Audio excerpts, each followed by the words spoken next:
What's good to tracking through the youngest serial killers in history? Content warning. This video discusses serious crimes involving minors.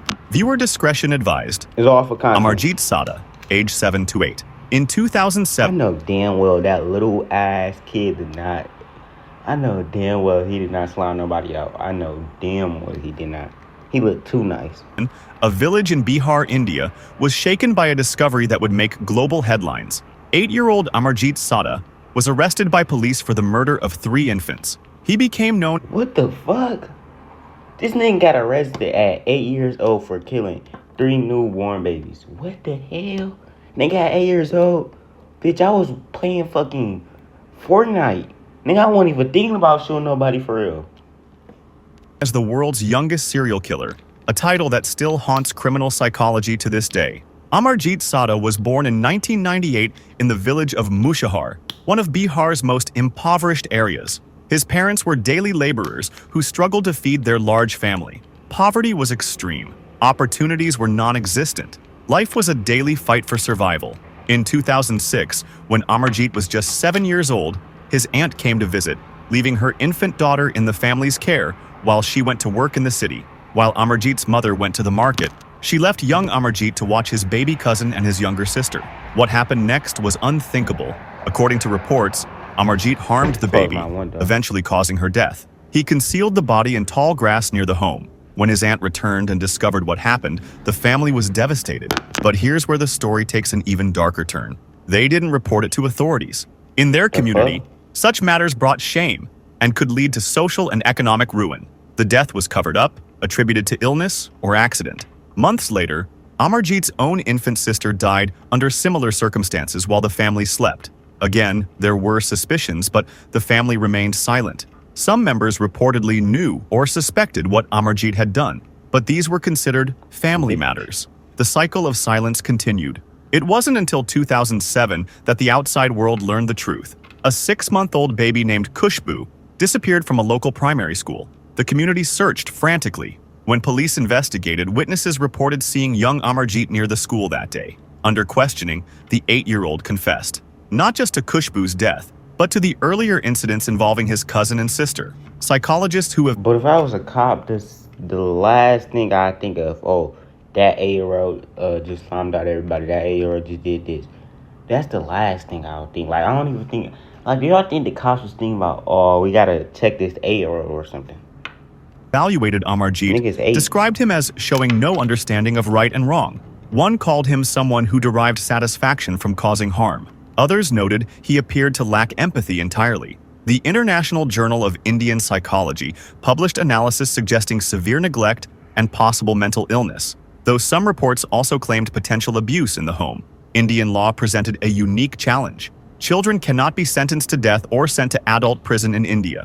Amarjeet was placed in a juvenile home until age 18. In 2016, when he turned 18, he was released. His current whereabouts are unknown. He was given a new identity and released back into society. The terrifying reality is that no one knows where Amarjeet Sada is today. He's in his mid-20s now, living somewhere under a new name. Whether he was Oh, shit, yo. His ass still out. So y'all better hide. Y'all better hide. rehabilitated during his 10 years in the facility remains unclear. His case raised urgent questions about how to handle children who commit violent acts and whether an 8-year-old can truly be reformed. Jesse Pomeroy, age 12 to 14, December 1874. A Boston courtroom fell silent as a 14-year-old boy stood before the judge. Jesse Pomeroy had just been convicted of murder, becoming the youngest person in Massachusetts history to face a first-degree murder charge. The courtroom was packed. Reporters filled every seat. The entire nation was watching. Because this case forced America to confront an uncomfortable question. Can a child be evil? Jesse Pomeroy was born in 1859 in Charlestown, Massachusetts. From birth, he was different. A medical condition left his right eye covered with a white film, giving him an unsettling appearance. Other children mocked him relentlessly. His father, a butcher, was harsh and distant. School became a nightmare of isolation. By age 12, something had changed in Jesse. Between 1871 and 1872, young boys in the Chelsea and South Boston areas began reporting attacks by an older boy. They described being lured to isolated locations with promises of money or adventure. Once alone, they were restrained and harmed. the attacks escalated in severity. 7 different boys came forward with similar stories. What disturbed investigators was the pattern. Each attack showed calculation and planning. Fuck this nigga trying to be the youngest Jeffrey Dahmer, like the fuck? This wasn't impulsive childhood aggression. It was something else entirely. Police eventually identified 12-year-old Jesse Pomeroy as the attacker. He confessed readily, showing little emotion. The court sentenced him to a reform school until he turned 18. It seemed like the story was over, but Jesse's mother believed her son deserved a second chance.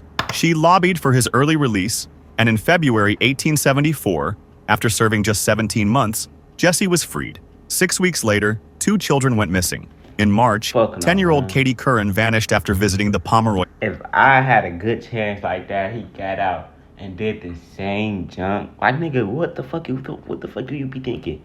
You thought your ass was gonna get the same treatment? I swear, if they give him the same treatment, I don't know what the hell y'all ass thinking. Family's shop. In April, another young child was found deceased. The violence was extreme. Investigators immediately suspected Jesse. When police searched the Pomeroy shop months later, they found Katie Curran's body hidden in the basement. Jesse was arrested and confessed to both deaths. He was 14 years old. The trial became a national sensation. Experts debated whether a child could truly understand the consequences of taking a life. Jesse's lawyers argued he suffered from what was then called moral insanity, an irresistible compulsion he couldn't control. The prosecution painted him as fully aware and calculating. The jury found him guilty. The judge sentenced him to death. At 14, Jesse Pomeroy was the youngest person in Massachusetts to receive a death sentence, but he would never be executed. The governor commuted his sentence. At 14, Jesse Pomeroy was the youngest person in Massachusetts to receive a death sentence, but he would never be executed. This nigga got out. This nigga made history for the dumbest shit ever. This nigga made history for being the youngest fucking serial killer. Like, fuck out of here, bitch. Lamest award ever. The governor commuted his sentence to life in prison, where Jesse would spend 41 years in solitary confinement, one of the longest periods anyone has spent in isolation. I get 41 years. I'm rethinking my whole life. I'm being that bitch shitting on myself. Jesse Pomeroy died in prison in 1932 at age 72. He'd served 58 years behind bars. Even in his final years, he maintained that something had compelled him to commit his crimes, some force he couldn't name or understand. Modern psychologists who've studied his case believe he may have suffered from conduct disorder or early-onset psychopathy, combined with the trauma of severe bullying and possible abuse. Mary Bell, age 10 to 11, May 25, 1968, Newcastle upon Tyne, England. A 4-year-old boy named Martin Brown was found deceased in an abandoned house. The initial investigation suggested a tragic accident. There were no obvious signs of foul play. The case might have closed there, if not for what happened next. The day after Martin's discovery, someone broke into a nearby nursery school and vandalized it. Among the destruction, police found notes scrawled in crayon. Like, bro, how can you be so young with all this shit on your mind? Like, who the fuck is your parents? How the fuck can you be 10 years old and be like, let me go slime out a fucking 4-year-old? Like, bitch, what the fuck? One read, "We did murder Martin Brown." Investigators dismissed it as a sick joke. Children playing pranks. But it wasn't a prank. Mary Bell was born in 1957 to a 16-year-old mother who worked in difficult circumstances. From the beginning, Mary's life was marked by severe neglect and concerning treatment. Her mother was frequently absent, leaving Mary in dangerous situations. There were reports of harm that no child should ever endure. By age 10, Mary had become withdrawn, manipulative, and prone to violent outbursts. On May 25th, the day before her 11th birthday, Mary caused Martin Brown's death in that abandoned house. She was so small herself that investigators couldn't initially determine what had happened. It appeared to be an accident or sudden illness. 2 months later, on July 31st, 3-year-old Brian Howe disappeared while playing outside his home. His body was found that evening. This time, the evidence was clear. Someone had harmed him deliberately. Police began interviewing local children. 2 girls kept appearing in the investigation, Mary Bell and her friend Norma Bell, who, despite sharing a last name, were not related. Both girls acted strangely during questioning. Norma seemed excited about the investigation. Mary was evasive and showed odd emotional responses. Eventually, Norma told police that Mary had confessed to her about Brian. When confronted, Mary denied everything, but the evidence was building. In December 1968, both girls stood trial. Mary Bell was 11 years old. The courtroom struggled with Like, a nigga, imagine studying trial in a fucking courtroom at 11 years old from killing someone. Like, what the? I wish my daughter would, or my son. I'm disowning you. I'm not about to sit in the courtroom with you at 11 years old from killing somebody. Like, what the fuck? how to handle a child defendant accused of such serious crimes. The prosecution had to prove that Mary understood the wrongfulness of her actions. The defense argued she was too young to form criminal intent and had suffered such severe mistreatment that her mental state was compromised.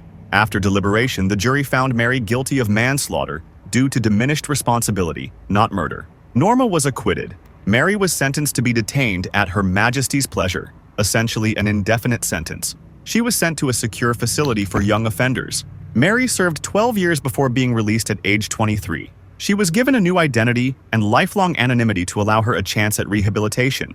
That anonymity has been extended to protect her daughter and granddaughter. What makes Mary's case particularly significant is what it revealed about childhood trauma. Gita Sarani, a journalist who extensively studied the case, found that Mary had been subjected to horrific mistreatment throughout her childhood. She wasn't born violent. She was shaped by circumstances no child should face. Mary Bell's case forced Britain to examine how it treats both child offenders and child victims of mistreatment. Today, Mary Bell lives anonymously somewhere in Britain. According to those who've spoken with her, she doesn't claim to be wrongly convicted and acknowledges that her traumatic childhood doesn't excuse her actions. Let me make a state. Let me make a fucking state. Cause bitch, if you kill somebody, bitch, you ain't getting out making no new identity, no shit. Your ass gonna get your ass shot in the fucking. Oops, I gotta warn on YouTube. Blink that out. Edit that one out. Robert Thompson and John Venables, age 10. February 12, 1993. Bootle, England. 2-year-old James Bulger was shopping with his mother at the New Strand shopping center when he disappeared. Security cameras captured haunting footage, 2 older boys leading the toddler away by the hand. The boys were Robert Thompson and John Venables. They were both 10 years old. Hold on. What center when he disappeared? Security cameras captured haunting footage, 2 older boys leading the toddler away by the hand.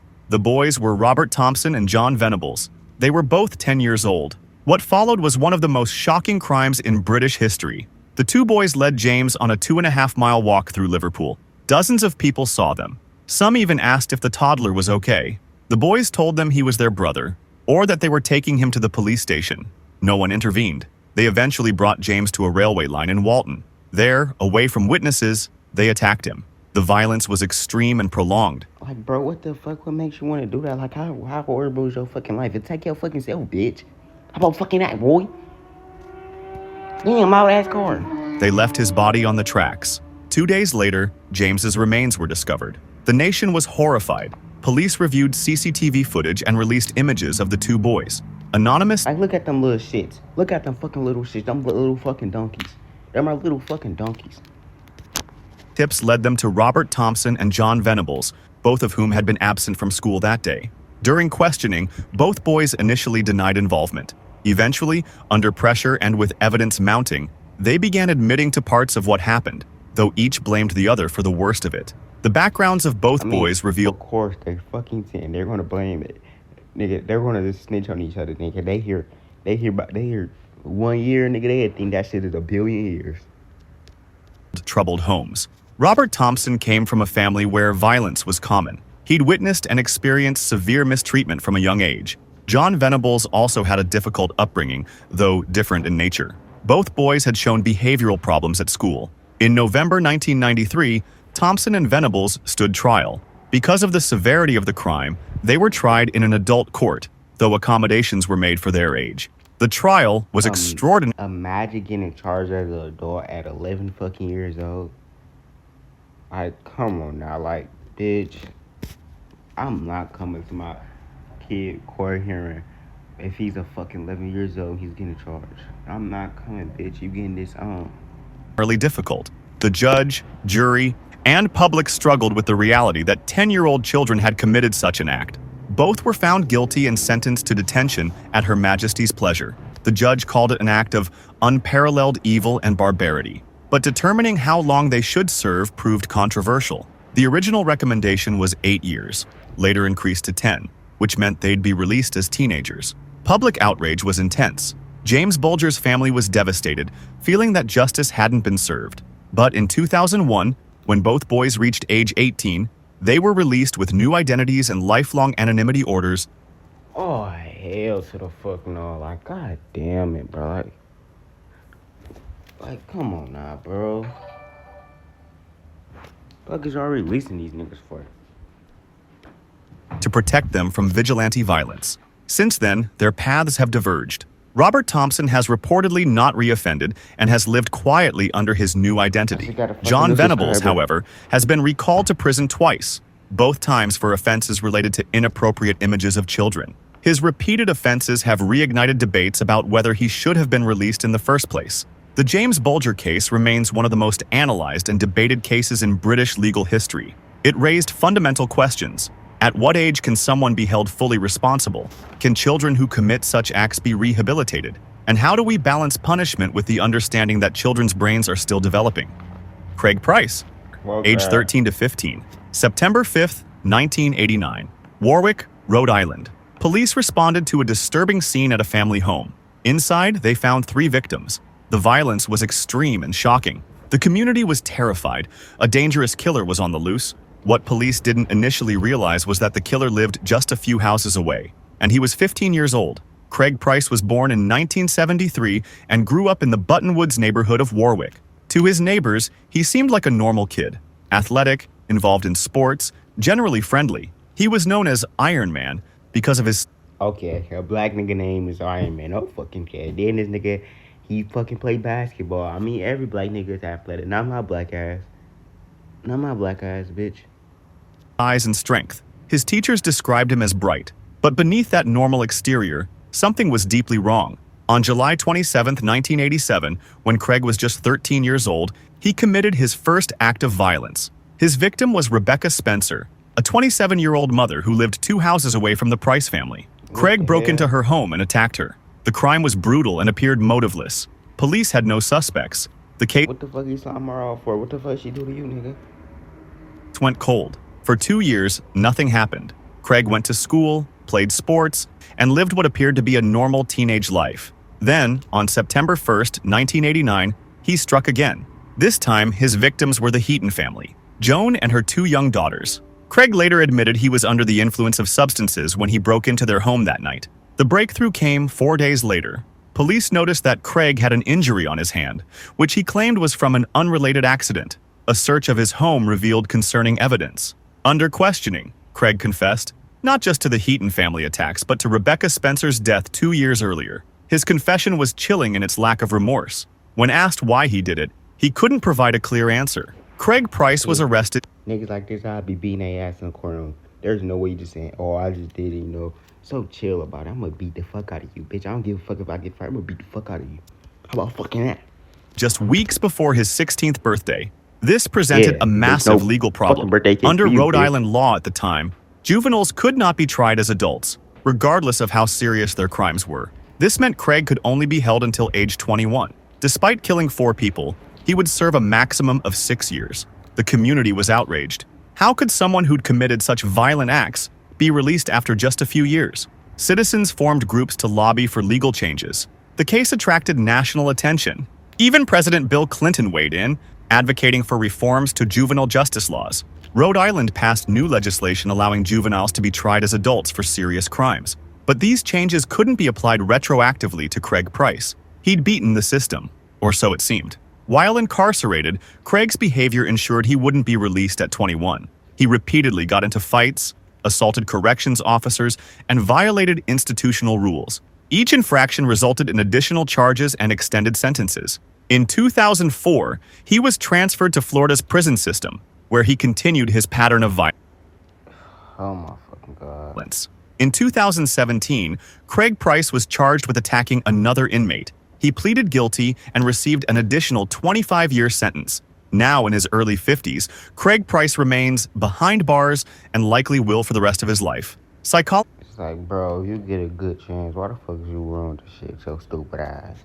Psychologists who've studied Craig's case point to several factors. He experienced significant challenges growing up. He witnessed violence at home. This dumbass on a fucking rule his life when we even got fucking chances. God fucking damn it.